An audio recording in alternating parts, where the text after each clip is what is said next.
मैंने स्पीकर को डिटेल चिट्ठी लिखी, पॉइंट बाय पॉइंट, कि मैंने कहा कि एयरपोर्ट्स अदानी जी को रूल बदल के दिए गए हैं, ये लीजिए रूल की कॉपी जिसको बदला गया है। चिट्ठी लिखी, कोई फर्क नहीं पड़ा। फिर मेरे बारे में मंत्रियों ने पार्लियामेंट में झूठ बोला कि मैंने विदेशी ताकतों से मदद मांगी। मैंने ऐसी कोई बात नहीं की है। मैंने कहा स्पीकर से, मैंने जाके कहा स्पीकर सर, पार्लियामेंट का नियम है कि अगर किसी मेंबर पर कोई एक्यूजेशन लगाता है तो उस मेंबर को जवाब देने का हक होता है। मैंने एक चिट्ठी लिखी, उस चिट्ठी का जवाब नहीं आया। दूसरी चिट्ठी लिखी, उस चिट्ठी का जवाब नहीं आया। फिर मैं स्पीकर के चेंबर में गया। मैंने स्पीकर सर से कहा, स्पीकर सर, ये कानून है, ये रूल है, इन्होंने झूठा आरोप लगाया है, मुझे आप बोलने क्यों नहीं दे रहे हैं? स्पीकर सर मुस्कुराते हैं, कहते मैं नहीं कर सकता। और फिर उसके बाद आपने सबने देखा क्या हुआ। सवाल पूछना मैं बंद नहीं करूंगा। नरेंद्र मोदी जी का अदानी के साथ क्या रिश्ता है और 20,000 करोड़ रुपए किसके हैं, मैं पूछता जाऊंगा। मुझे कोई डर नहीं लगता इन लोगों से। और अगर ये सोचें कि मुझे डिस्क्वालीफाई करके, धमका के, जेल में डाल के मुझे बंद कर सकते, नहीं, मेरी वो हिस्ट्री नहीं है।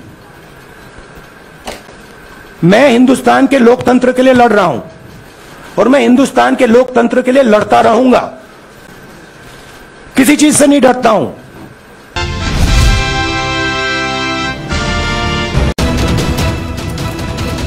महाराष्ट्र के पूर्व मुख्यमंत्री उद्धव ठाकरे ने राहुल गांधी का पक्ष लेते हुए मोदी सरकार पर निशाना साधा।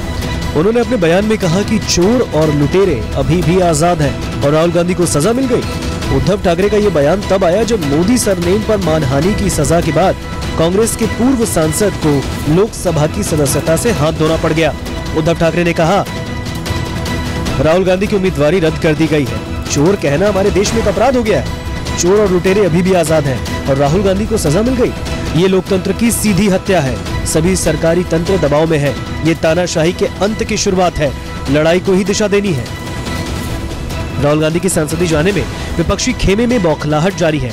पश्चिम बंगाल की मुख्यमंत्री ममता बनर्जी ने भी ट्वीट करके बीजेपी की सरकार पर निशाना साधा। इस मामले पर ट्वीट करते हुए ममता बनर्जी ने लिखा, पीएम मोदी के न्यू इंडिया में बीजेपी के निशाने पर विपक्षी नेता। जहां आपराधिक पृष्ठभूमि वाले बीजेपी नेताओं को मंत्रिमंडल में शामिल किया जाता है, वहीं विपक्षी नेताओं को उनके भाषणों के लिए अयोग्य ठहराया जाता है। आज हमने अपने संवैधानिक लोकतंत्र के नए निचले स्तर को देखा है।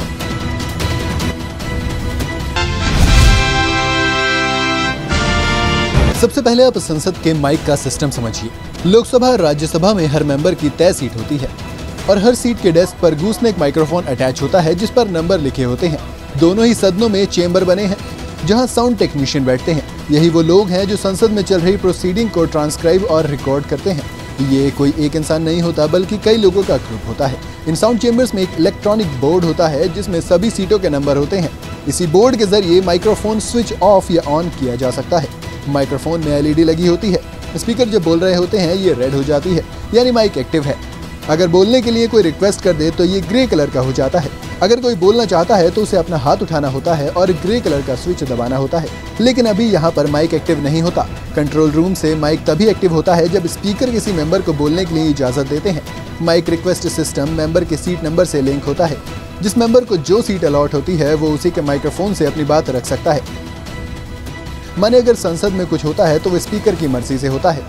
जब इस बारे में एक अखबार से पूर्व आईएएस ऑफिसर और लोकसभा की पहली महिला सेक्रेटरी जनरल रही स्नेहलता श्रीवास्तव से बात की तो उन्होंने बताया कि संसद की खास बात यह है कि यहाँ जो भी कुछ होता है वो सभी सदस्यों को बताकर ही किया जाता है।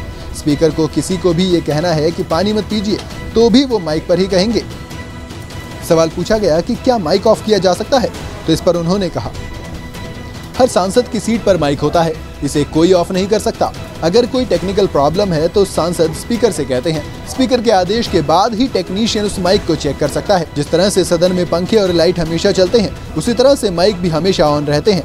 उन्होंने आगे कहा, कई बार सांसदों के हंगामे करने पर स्पीकर बार बार उन्हें बैठ जाने को कहते हैं। अगर वो माइक बंद कर पाते तो सांसद से बैठने की बजाय तुरंत माइक ऑफ ही करवा देते। चेंबर में बने कंट्रोल रूम से ही माइक्रोफोन मैनेजमेंट सिस्टम ऑपरेट होता है। जब संसद चल रही होती है तब किसी भी बाहरी व्यक्ति की एंट्री नहीं होती। इसके बाद सवाल किया गया कि ये कैसे तय होता है कि किसे कितना टाइम दिया जाएगा, तो उन्होंने बताया, संसद में किस सांसद को बोलने के लिए कितना टाइम दिया जा रहा है ये उनकी पार्टी के सांसदों की संख्या से तय होता है। किसी पार्टी के सांसद कम है तो उन्हें कम वक्त मिलेगा, जिसके ज्यादा है उसे थोड़ा ज्यादा वक्त मिलता है। इसका बाकायदा चार्ट बनता है। इसकी जानकारी सांसदों को पहले से ही होती है कि उन्हें बोलने के लिए कितना वक्त दिया गया है। सदन चलाने की जिम्मेदारी अध्यक्ष की होती है। उनके निर्देश पर महासचिव पूरा प्रोसीजर देखते हैं। यदि कोई ऑपरेटर अपने मन से माइक स्विच ऑफ करता है तो उसकी नौकरी तक जा सकती है। किसी भी सांसद के बोलने के दौरान उसका माइक स्विच ऑफ नहीं किया जा सकता। टेक्निकल प्रॉब्लम आ जाए तो बात अलग है। इसके अलावा जब माइक के ऑन ऑफ वाले सिस्टम के बारे में एक सीनियर अफसर से बात की गई तो उसने बताया, 0R यानी कि प्रश्नकाल में हर मेंबर को बोलने के लिए 3 मिनट का ही वक्त दिया जाता है। इसके बाद माइक्रोफोन ऑटोमेटिक स्विच ऑफ हो जाते हैं। अगर किसी सांसद के बोलने का टर्न नहीं है फिर भी वो बोलने की कोशिश करता है तो उस स्थिति में भी माइक्रोफोन बंद हो सकता है। ये सब कुछ चेंबर में बैठा स्टाफ ही मैनेज करता है। लोकसभा और राज्यसभा दोनों में ही माइक्रोफोन मैनेजमेंट सिस्टम को ऑपरेट करने वाला स्टाफ बहुत सीनियर होता है, जो गाइडलाइन के हिसाब से ही फंक्शनिंग करता है। हालांकि ये कहना मुश्किल है कि स्पीकर के निर्देश पर बोलते वक्त सांसदों के माइक्रोफोन ऑफ करवा दिए जाते हैं। आमतौर पर ऐसा नहीं होता है।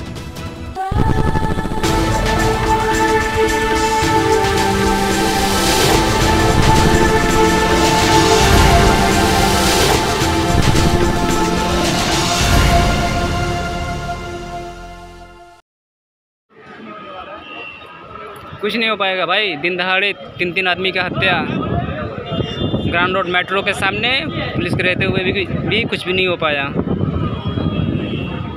मुंबई के ग्रांट रोड में एक इमारत में एक शंकी शख्स ने 5 लोगों पर चाकू से हमला कर दिया। शुक्रवार को दोपहर 3:30 बजे घटना हुई।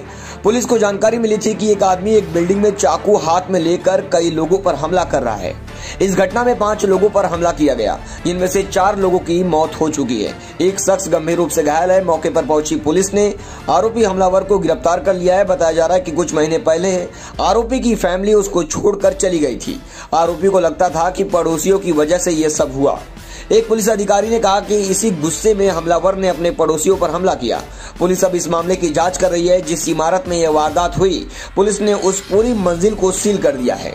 ये ग्रांट रोड की घटना है, पार्वती मैसन में हुई है। बताया गया है कि मानसिक रूप से परेशान शख्स ने शुक्रवार को अपने पड़ोसी परिवार के 5 लोगों पर हमला कर दिया। घायलों को गिरगाम के एक निजी अस्पताल और नगर निगम द्वारा संचालित नायर अस्पताल ले जाया गया, जहां इलाज के दौरान जयेंद्र और नीला मिस्त्री और 2 अन्य महिलाओं की मौत हो गई। एक अन्य व्यक्ति का इलाज चल रहा है। हमला करने के बाद आरोपी ने खुद को बिल्डिंग के एक कमरे में बंद कर लिया। पुलिस के मौके पर पहुंचने पर उसने बाहर आने से इनकार कर दिया, लेकिन जब उन्होंने दरवाजा तोड़ने और उसे मारने की धमकी दी तो वह बाहर आ गया। पुलिस ने उसे हिरासत में ले लिया है और हमले में इस्तेमाल चाकू भी बरामद कर लिया है। एक पुलिस अधिकारी ने कहा कि हालांकि वह मानसिक रूप से परेशान दिख रहा था, लेकिन उसका कोई इलाज नहीं चल रहा था। आरोपी पर भारतीय दंड संहिता की धारा 302 हत्या और 307 हत्या का प्रयास के तहत डीबी मार्ग पुलिस स्टेशन में FIR दर्ज की गई है और आगे की जांच की जा रही है।